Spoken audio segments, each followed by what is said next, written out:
Herðu viðtal, hérna nú Telma sem var að vinna hjá Víkurfréttum. Hún búin að vera með Veigari Gauta Bjarkarsinni, Grindvíkingi. Hvað er búin að saman lengi? Það er 2 ár. Já, stefnir í 2 ár. 2 ár.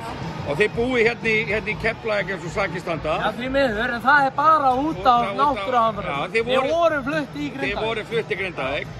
Bara út af náttúruhamförum. Og ég man ekki betur en að Telma hafi bara verið komin í gulan Grindavíkur búning alltaf. Mér minnir það nefnilega, en áður ljósað og hrifsað á. Er þetta erfitt, Telma? Þetta er í alveg erfitt, því að ég á sko tvískiptan búning. Ég á Grindavíkur og Keflavíkur sem svo tvískipt. En hvað er hann núna? Málið það að ég fekk þvílíkan skít fyrir að vera í þessum ból síðustu 2 skipti og núna þorði ég Skít frá hverjum? Bara bæði Keflavíkur og Grindvíkingur. Það skiptir einhver máli hvar hún er alltaf illa liðin. Ef hún er í Keflavíkur megin, þá er hún illa liðin. Ef hún er í Grindavíkur megin. Er þetta ekki dálítið win-win dæmi hjá þér? Eða lús-lús. Það verður þetta með horfið á þetta.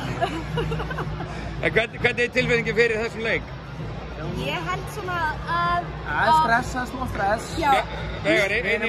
Við erum búin að ákveða það lið sem vinnur sefur í rúminu, það lið sem tapar sefur í sófanum. Telma, fara að slaka á björnum í þennan. Nei. Hver er þín tilfinningur í leiknum? Tilfinningi mín er svo að Keflvíkingar eru sterkir á heimavelli.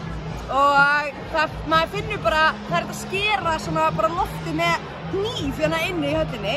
Þannig að ég held svona samt að við tökum þetta á einhverjum krafti sem að býr hérna í okkar heimaanda. Já, og meina þið eru búin að vera betri, þið eru yfir í hálfleik og það er ekki að sjá að þið saknið sem Remi Martin eitt.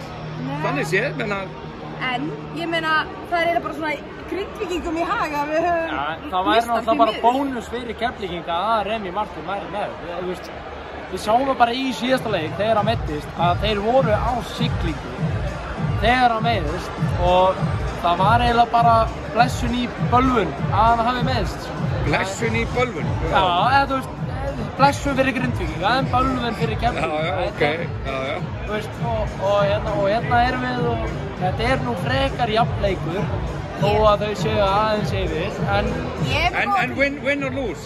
Hvert eru þið að fara eftir leik? Er það brons eða? Nei, við erum búin að lofa henni. Það er einmitt þetta sko, hvor sefur á sófanum og hvor sefur í rúminu. Já, ég var búin að lofa henni nutt og svona kósi hitt í kvöld. Sá sem að tapar, það fær nutt.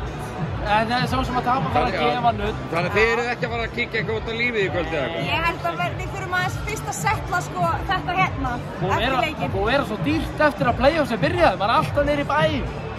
Í tími í kvöld. Herðu, bara áfram körfubolta eða ekki? Jú, bara áfram við öll. Takk okkur. Takk.